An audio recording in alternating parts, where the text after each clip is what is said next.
Subscribe کیجئے قرآن space channel کو اور بیل آئیکن کو دبائیے لیٹسٹ اسلامک ویڈیوز سب سے پہلے دیکھنے کے لیے۔ اللہم صلی علی سیدنا و مولانا محمد وعلی آل سیدنا و مولانا محمد کما تحب و ترضى له بسم اللہ الرحمن الرحیم۔ عن معاذ بن جبل رضی اللہ تعالی عنہ وعن كل الصحابة اجمعین قال سمعت رسول اللہ صلی اللہ تعالی علیہ وسلم یقول من لقی اللہ لا یشرک به شیئا ویصلی الخمس ویصوم رمضان غفر له قلت افلا ابشرهم یا رسول اللہ قال دعهم يعملوا رواه احمد۔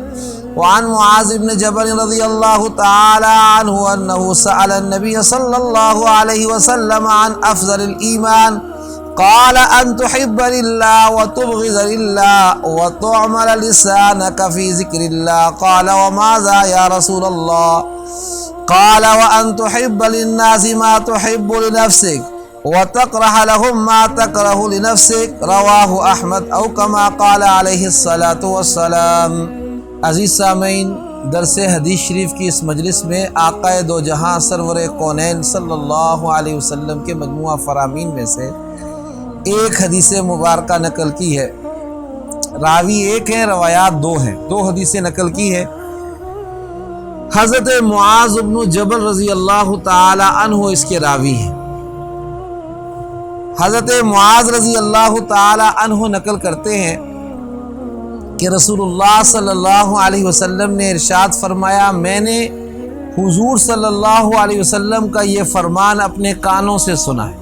آپ کیا فرما رہے تھے؟ آپ نے فرمایا جو شخص اللہ پاک سے ملاقات کرے اس طرح کہ اس نے اللہ کے ساتھ کسی کو شریک نہ ٹھہرایا ہو اور 5 نمازوں کا اہتمام کرنے والا ہو، رمضان کے روزوں کا اہتمام کرنے والا ہو، اللہ تعالیٰ اس کے گناہوں کو معاف فرما دیتا۔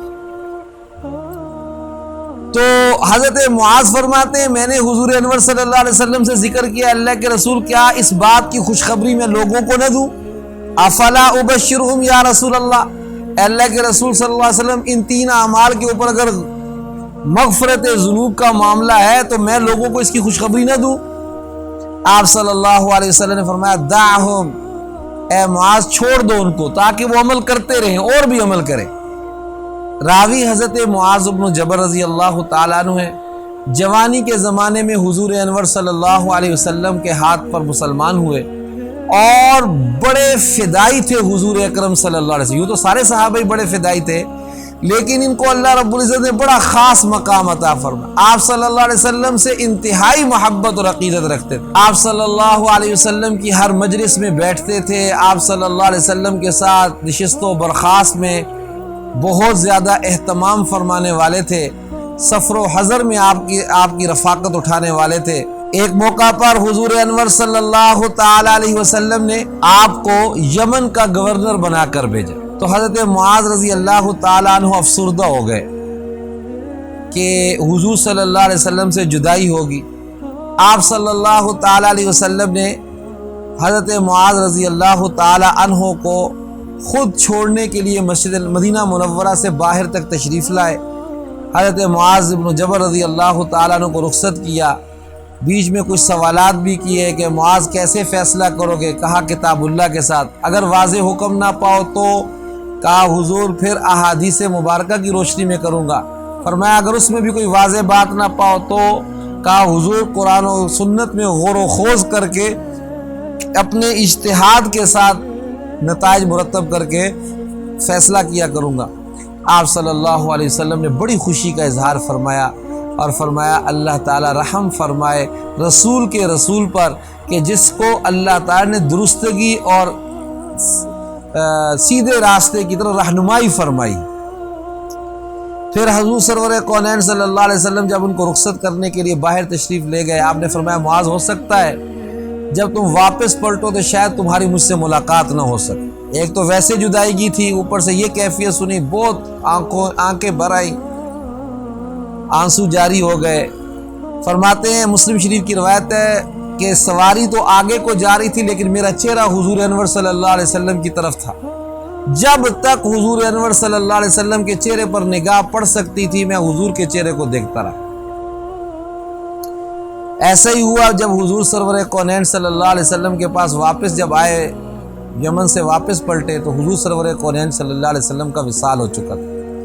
یہ حضرت معاذ بن جبل رضی اللہ تعالی عنہ فرماتے ہیں کہ 3 چیزوں پر نبی صلی اللہ علیہ وسلم کو یہ فرماتے ہوئے میں نے سنا. جب صحابی یہ کہتے ہیں نا کہ میں نے سنا، ہمارے حضرت فرمایا کرتے ہیں کہ میں نے ایک موقع پر فرمایا جب صحابی یہ کہتے ہیں نا کہ میں نے سنا، تو گویا وہ یہ کہہ رہا ہوتا ہے کہ میرے کانوں نے حضور انور صلی اللہ علیہ وسلم کے الفاظ کی مٹھاس کو اپنے اندر محسوس کیا.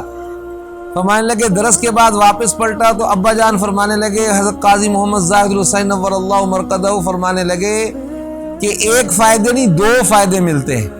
ایک یہ کہ وہ صحابی یہ کہتے ہیں کہ میرے کانوں نے حضور انور صلی اللہ علیہ وسلم کے الفاظ کی مٹھاس کو محسوس کیا، اور میری آنکھوں نے حضور انور صلی اللہ علیہ وسلم کی زیارت کا شرف بھی حاصل کیا.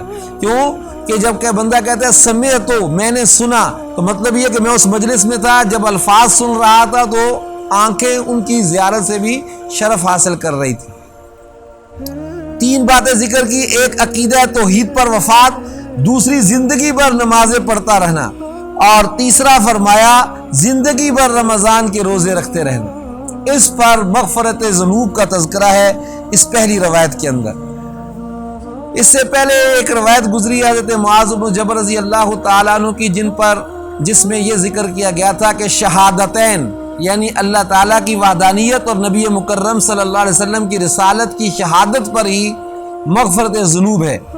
تو یہاں پر 3 باتیں اور بھی ساتھ ذکر ہیں. معلوم ہوا کہ وہاں شہادتین مطلقاً مراد نہیں ہے، بلکہ ان اوصاف کے ساتھ، اپنے لوازمات کے ساتھ مراد ہے.